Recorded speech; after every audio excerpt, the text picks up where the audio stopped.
Hello and welcome to this section of the Annual Plan 1213 video training.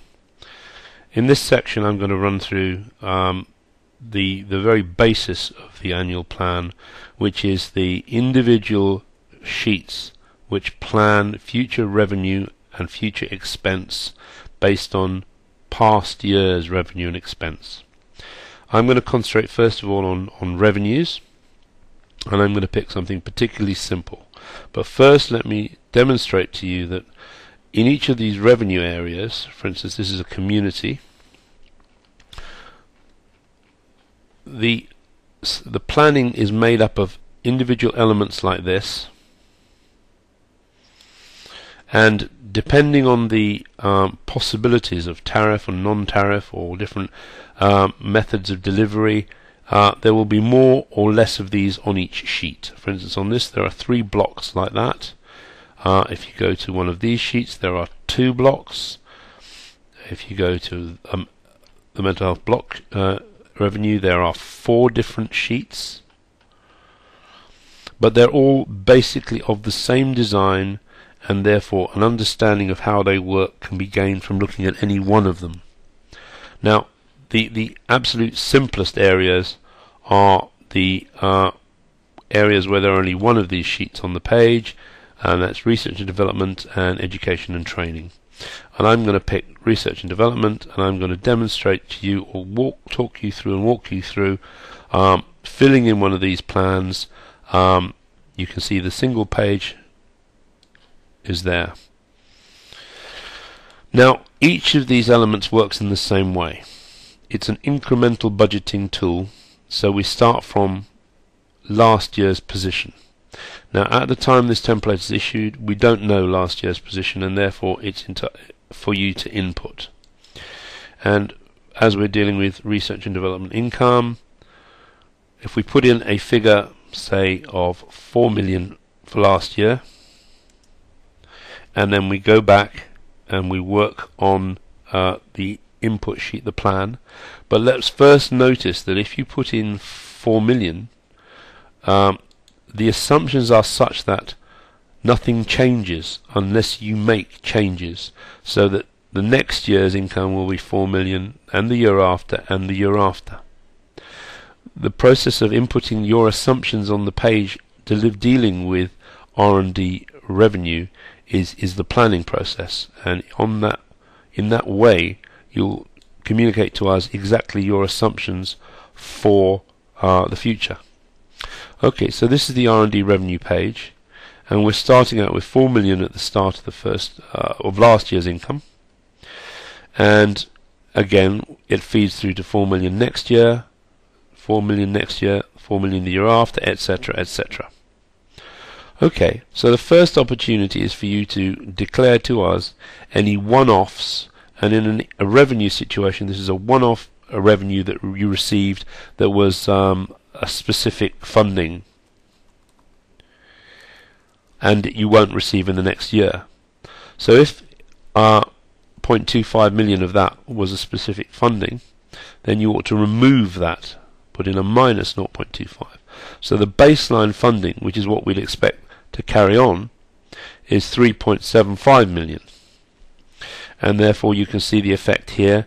3.75 million flows through the model. The next thing you can do is a contracted change in due to price, and for this we don't ask for a number, we ask for a percentage increase or decrease. Say you're having a 3% decrease. If you put in the number minus 3%, you'll see it's calculated, you'll see it's carried forward, and the same number is carried forward throughout the model. And if you expect that to be an increase next year, or maybe a smaller increase the year, these are your assumptions, and they are important that you communicate these to us in an understandable way, and that's why we're collecting these numbers here, to see what your assumptions are. Now the next thing is that you may have some significant increase in activity. You may have a new contract to deliver research, or in any area you may have new contracts, or you may expect the number of service users or the number of referrals to increase. If you expect to have a decrease, then that also will go in here. If you think you will have £200,000 less income, that would go in there. But I make the distinction, and we do make the distinction here, but what's contracted and what you actually expect to happen. If, for instance, you are told and contracted that you will lose 200,000 of income, but you don't believe you will actually lose that, you believe you'll only lose 50,000, then you can enter that here, and then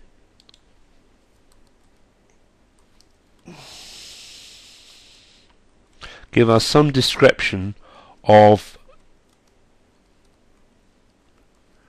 why this figure is here. And you can do this for each of these years, and there's a description box for each. The larger the figure, the more interesting it will be to us. Please, if you give a description, it will save a lot of time and effort in asking you what was going on. Then in this area, you could have research and development work taken over as part of a transaction, but we're not going to consider that. And then if you have any one-off specific funding that you think will happen in the current year, because remember this is what happened in the prior year and we removed it. If you think you're going to have a special grant of 0.1 million, right, now you can see exactly how the research and development income for the next year is built up. It's the prior year's figure less any specific funding to give you a baseline. Then we increase the baseline by a percentage, your price change, any contracted changes, any expected but not contracted changes, any transactions, and then any one-off gains or increases in income you're going to have in the year. And this just calculates what we're seeing as the total change.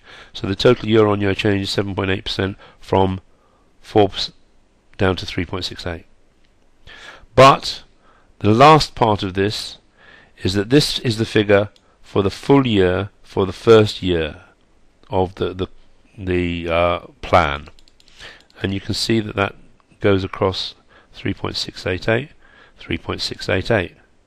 But we need to have quarterly figures in which to monitor you against, and that is done at the bottom of that little table in this area. And if you think, or if you believe that it scales by the number of working days in each quarter, or if you have some other reason that you would want to increase and decrease the numbers depending on terms or non-term times, or whatever you feel appropriate. Now, this calculation will ensure that 100% of this income is taken and spread over the year, and these numbers are fed across into the income statement in that block. Now, I've dealt with the very simplest case, which is revenue generation. If I go to a more complicated case, say acute electives, you'll recognize some other areas here. You'll recognize the adjustments, the revenue uplift, activity change, forecast but not contracted activity change, and transactions.